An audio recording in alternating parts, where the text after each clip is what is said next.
കാണിക്കാം.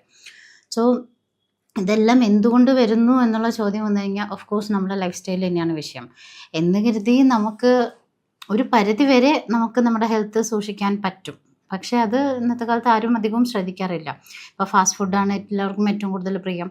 അത് കൂടുതൽ പ്രിഫർ ചെയ്യുന്ന ആൾക്കാരുണ്ടാവും. ഇല്ലെങ്കിൽ ഇപ്പോൾ നമ്മുടെ യൂത്ത് എല്ലാവരും കൂടുതലും പുറത്തുനിന്നൊക്കെയാണ് ഫുഡൊക്കെ കഴിക്കുക. അപ്പോൾ അപ്പോഴൊന്നും നമുക്ക് എത്രത്തോളം നല്ല ഫുഡാണ്, അല്ലെങ്കിൽ അതിൽ എണ്ണ എത്രത്തോളം ഉണ്ടെന്നോ അല്ലെങ്കിൽ മറ്റു കാര്യങ്ങളൊക്കെ എങ്ങനെയാണ്, എല്ലാം നല്ല അപ്രോപ്രിയേറ്റ് ആയിട്ടുള്ള സംഭവങ്ങളാണെന്നൊന്നും നമുക്ക് ഒരിക്കലും പറയാൻ പറ്റില്ല.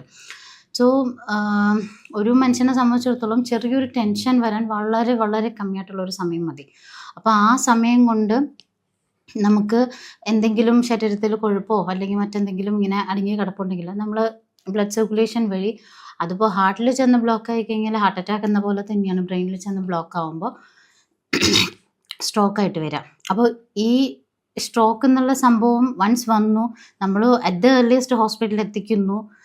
മേ ബി ഇപ്പോൾ വിത്തിൻ 1 hour എത്തിക്കാൻ പറ്റിയാൽ ഏറ്റവും നല്ലത്. അതിനുള്ളിൽ എത്തിക്കാൻ പറ്റില്ല, ഇപ്പോൾ ചിലപ്പോൾ ഒറ്റയ്ക്കൊക്കെ താമസിക്കുന്ന ആൾക്കാർക്കാണ് അങ്ങനെ ഒരു സിറ്റുവേഷൻ വരുന്നത് എങ്കിൽ നമുക്ക് മേ ബി അവരുടെ ബോഡിയിൽ അത് എത്രത്തോളം എഫക്റ്റ് ചെയ്തിട്ടുണ്ട്, അവരുടെ ഒരു സൈഡ് മുഴുവൻ മേ ബി പാരലൈസിസ് ആയി പോവാം.